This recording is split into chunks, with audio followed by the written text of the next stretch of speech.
Hey guys, welcome to another video. This video is for newer riders. So if you're new to winging and want to start doing some light wind winging, these are the conditions you want to look for to make it fun. Light wind winging can be really unpleasant, like really unpleasant. So if you avoid these things, look for these conditions, I think light wind winging can be a lot of fun. Let's just define terms. So when I say light wind, I mean 10 to even, I want to go 10 to 12 knots. I don't know, maybe 8 to 12. I don't know. Wind's different everywhere, different density, whatever. But then there's like ultra light wind winging, which would be, on a axis 13-10 in 6, 7, 8 knots, which doesn't sound pleasant to me. So I'm not talking about those extremes. I'm talking about, it's just a really light day. It's hard to get up. It's really hard to get up. Okay, so the first thing to make sure that you enjoy your light wind session, LWWS, is you just got to be in the right gear. Really big foil, that is key. Really big foil. Big wing, so like a 6, 7, or 8 meter. Any of the ones that are specifically made for light wind wing, even better. So you got to be on the right gear. If you're on the right gear, you can actually enjoy yourself. That's rule number 1. Well, duh. Okay, rule number 2 is water conditions. This is probably a little bit overlooked, especially when I was learning, is I'd go out and light wind wing, I'd go out on lighter days and try and go out in the waves. It's so much harder to get up on foil in light conditions if the surface of the water is chopped up. It's really difficult. So, because you can't get any planing speed.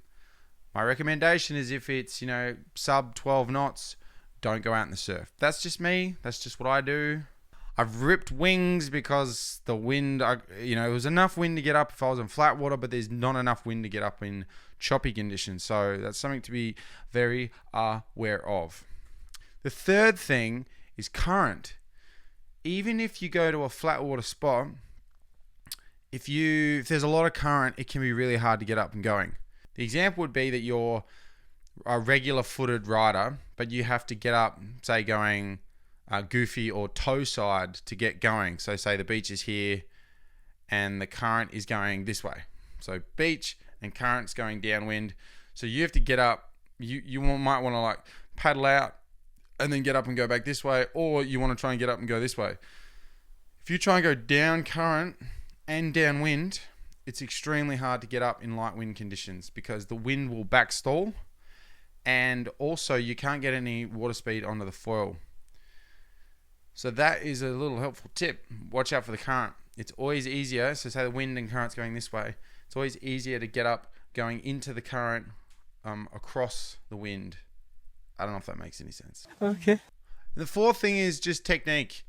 It takes a while to figure out how to recover in light wind winging, but that's part of its benefit, is it makes you a better winger because you have to pump, you have to learn how to create speed with your foil to create apparent wind. So it is more enjoyable the better you get, but I think you learn those things by just foiling in better conditions. So I still would stand by. I don't advise that if you're an absolute newbie to go out in light conditions. I still advise if it's 15 knots, get out there and learn. Anything less than that, sort of 13, 14 is okay, but anything less than that, I'd avoid trying to learn in those conditions. Try and go out in ideal conditions. 15 knots plus on flat water. That's where you learn. But once you've sort of had some experience and you're enjoying yourself, absolutely come into the flat water and have a sesh and just mow the lawn, as they say, and mess with your friends and try and hit their wings as you go past them. There's a lot of fun to be had in these lighter conditions. So I think that's all the points that I had. Unless anybody can think of others.